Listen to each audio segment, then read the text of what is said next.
बिस्मिल्लाहिर्रहमानिर्रहीम। अस्सलाम वालेकुम। दावत नूर में कहती हूँ आपको एक बार फिर से खुशामदीद जी। आज आपके साथ ओवर द काउंटर मिलने वाली दवा फॉलिक एसिड की डिस्कशन होने जा रही कि क्या फॉलिक एसिड फीमेल्स के लिए उनकी प्रेगनेंसी में उनको कंसीव करने में हेल्प करता है, ये किन लोगों को खानी चाहिए और इसकी क्या अहमियत है, इसकी डेफिशिएंसी से हमारी जिस्म किस किस्म की बीमारियों का शिकार हो जाता है। तमाम चीज़ें आपके साथ डिटेल में डिस्कस होने जा रही है। बस वीडियो को बगैर स्किप किए हुए लास्ट तक देखिएगा। अगर हम ये बात करें कि फॉलिक एसिड है क्या, तो ये एक किस्म का विटामिन है, विटामिन B9 की सिंथेटिक फॉर्म है, मतलब ये मैन मेड है।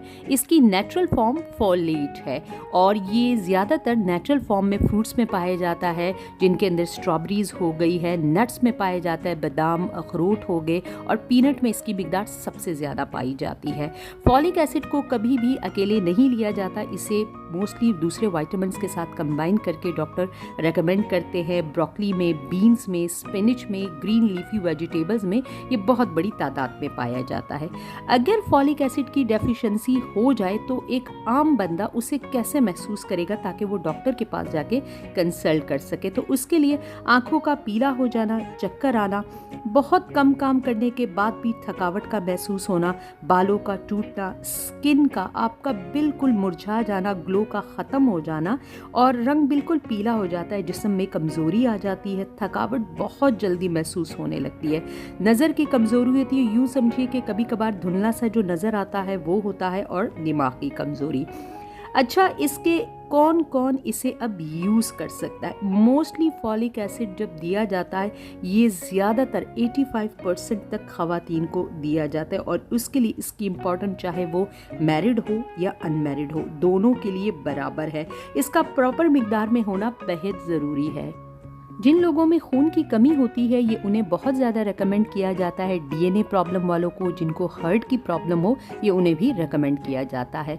अक्सर आपने देखा होगा कि मुंह में अल्सर जैसे या छाले बनना शुरू हो जाते हैं, तो ये उसमें भी बहुत ज़्यादा रेकमेंड किया जाता है और बहुत ज़बरदस्त तरीके से हील करता है। प्रेग्नेंट ख़वातीन में अगर इसकी अहमियत को देखा जाए तो मेरे ख्याल से किसी भी तौर पे इसको नज़रअंदाज नहीं किया जाता है। ये प्रेग्नेंट ख़वातीन को उनके कंसीव करने से पहले भी रेकमेंड किया जाता है और बाद में भी दिया जाता है। अगर खून की कमी पैदा हो जाए तो पैदा होने वाले बच्चे में एबनॉर्मलिटी का इम्कान बहुत ज़्यादा बढ़ जाता है। जैसे बच्चे का सर सही तौर पर नहीं बन पाता, उनका स्पाइनल कॉर्ड, रीढ़ की हड्डी जुड़ नहीं पाती, कहीं पर भी कोई ट्यूमर सर के बाहर या कमर के ऊपर, अक्सर आप लोगों ने सुना होगा कि ऐसा होता है, कटे हुए तालू उनके होते हैं, और जो हार्ट की प्रॉपर रिपेयरिंग होती है वो उस तरह से नहीं हो पाती। उसे एट्रियल सेप्टल डिफेक्ट भी कहा जाता है, जो कि बच्चों में पैदाइशी तौर पर ये नुक्स पाए जाते हैं। अच्छा, इसको लेने से फ़ायदा ये होता है कि आपकी बॉडी में न्यू सेल्स बनते हैं, उनकी डेवलपमेंट होती है और उनकी प्रॉपर ग्रोथ होती है।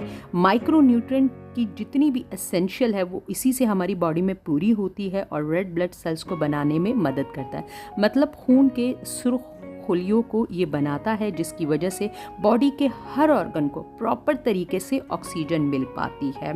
इसके प्रेगनेंसी से पहले भी और बाद में भी दोनों तरह से इसको लेना बहुत ज़रूरी है।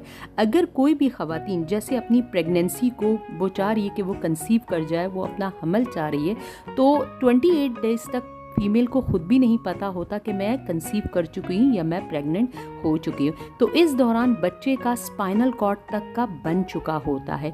तो अगर वो पहले से ही समझ रही है कि उन्होंने प्रेगनेंसी को अपना करना है, प्लान करिए, तो उसे लेना 2 से 3 महीने पहले से ही लेना शुरू कर दे, ताकि फॉलिक एसिड की ये मिकदार शुरू में एक माँ के जिस्म को जितनी चाहिए होती है ताकि बच्चे की प्रॉपर तरीके से ग्रोथ हो सके, तो ये इसके लिए बहुत ज़रूरी है।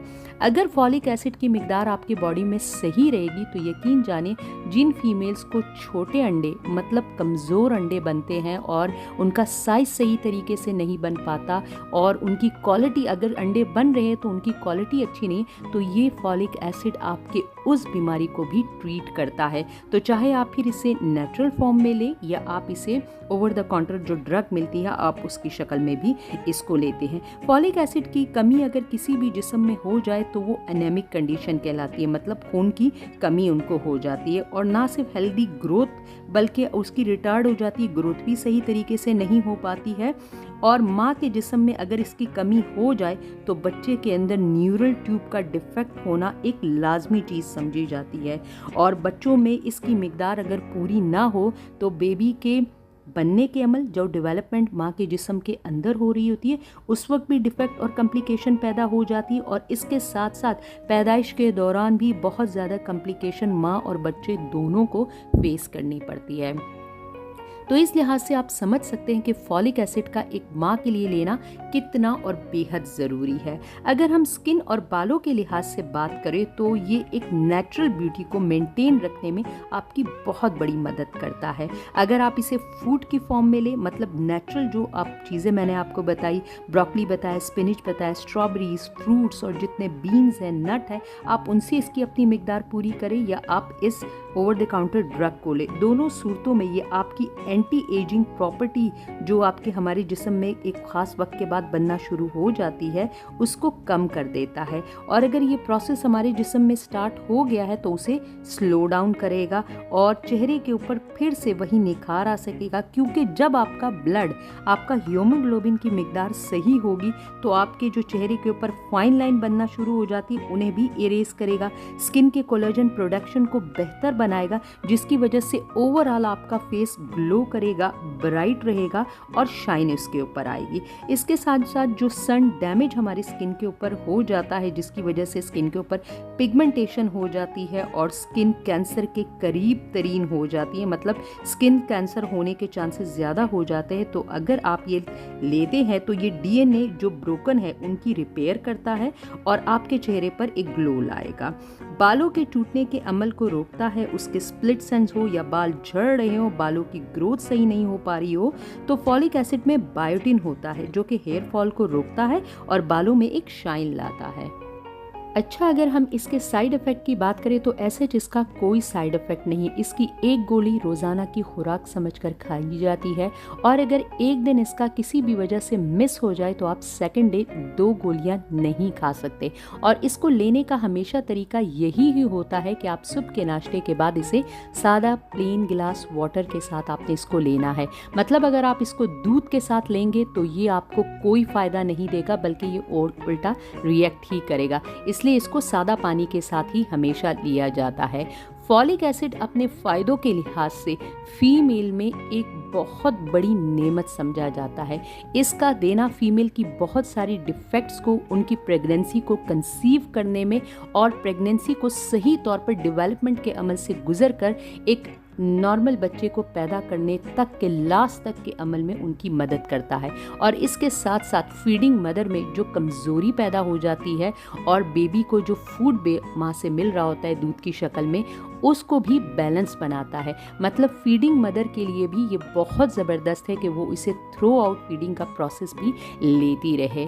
अगर कोई नॉर्मल लड़की है और अभी वो मैरिड है या अनमैरिड है, वो फैमिली वे में नहीं है, तो भी वो लोग इसे एक गोली रोज़ाना की खुराक में ले सकते हैं। लेकिन इसका कोर्स जब भी आप करते हैं 2 to 3 मंथ्स का कीजिए, बहुत प्रोलॉन्ग मत लेकर जाइए, फिर एक वक्फा दीजिए और उसके बाद नेक्स्ट कोर्स आप शुरू कर सकते हैं। ज़्यादा बेहतर तो यही है कि आप अपने डॉक्टर से कंसल्ट करें और जो आपसे मैंने इससे पहले विटामिन ई के बारे में, उसकी एसेंशियल के लिहाज से, उसकी डेफिशिएंसी के लिहाज से जो बात की, फॉलिक एसिड के लिए हमेशा एक सिटिंग अपने डॉक्टर के पास रखा करें और उनसे कहे कि मुझे कौन सी ऐसी ड्रग्स लेनी चाहिए ताकि उनकी हेल्थ ओवरऑल अच्छी रह सके और फीमेल को जो मोस्ट इम्पॉर्टेंट पार्ट उनकी लाइफ का होता है, प्रेगनेंसी के अमल को किस तरह से बेहतर बनाया जा सके, उनको कंसीव करने में कोई प्रॉब्लम ना हो और उनकी डेवलपमेंट ओवरऑल अंदर से बेहतर तरीके से हो सके और उनके लिए आसानियाँ पैदा हो सके। आपने अक्सर देखा होगा कि फीमेल को कमज़ोरी और नकाहत की वजह से प्रेगनेंसी के दौरान बार बार वॉमिट हो रहे होते हैं, बार बार, जिसकी वजह से मज़ीद उनके अंदर जो एसेंशियल न्यूट्रिएंट्स होते हैं उनकी कमी हो जाती है। अगर आप इस किस्म के ड्रग्स अपने डॉक्टर्स के कहने पर पहले से ही शुरू करके रखते हैं तो फिर आपको इतनी बहुत ज़्यादा तकलीफ़ या परेशानी से नहीं गुजरना पड़ता। बॉडी शुरू से ही आपकी ताकत में होती है और वो इस चीज़ को बर्दाश्त करने में आपकी मदद करता है। मतलब जब कोई भी चेंज एक बॉडी के अंदर आता है उसके साथ टॉलरेट करना बॉडी के लिए बड़ा मुश्किल हो जाता है। लेकिन अगर आपकी बॉडी हर एसेंशियल मिनरल्स और विटामिन से भरपूर है तो फिर उसे इस किस्म के चेंज को एक्सेप्ट करना उसके लिए आसान हो जाता है। होप करूँगी कि आपको बात सही तौर पे समझ आ गई होगी। आपने दे दिया होगा वीडियो को एक अच्छा सा लाइक, चैनल पर अगर नए हैं तो सब्सक्राइब कर दीजिए। इसके अलावा होप करूँगी कि आप इस ज़बरदस्ती नॉलेज को अपने फ्रेंड्स एंड फैमिली मेम्बर्स के साथ ज़रूर शेयर करेंगे। मेरे चैनल के ऊपर आपको फीमेल्स की जिस कदर प्रॉब्लम हो, चाहे वो पीकॉस की प्रॉब्लम हो या हार्मोनल इशू हो, पीरियड्स का इम्बैलेंस हो मतलब साइकिल डिसऑर्डर हो, या प्रेग्नेंट होने के लिए, कंसीव करने के लिए आपको नेचुरल रेमेडीज़ की ज़रूरत हो, बहुत कुछ यहाँ पर आपको मिलने वाला है। तो होप करूँगी कि आप मेरे साथ जुड़े रहेंगे और इसी तरह से मेरे चैनल का विज़िट करते रहेंगे। तो इजाज़त चाहूँगी। अल्लाह हाफिज़।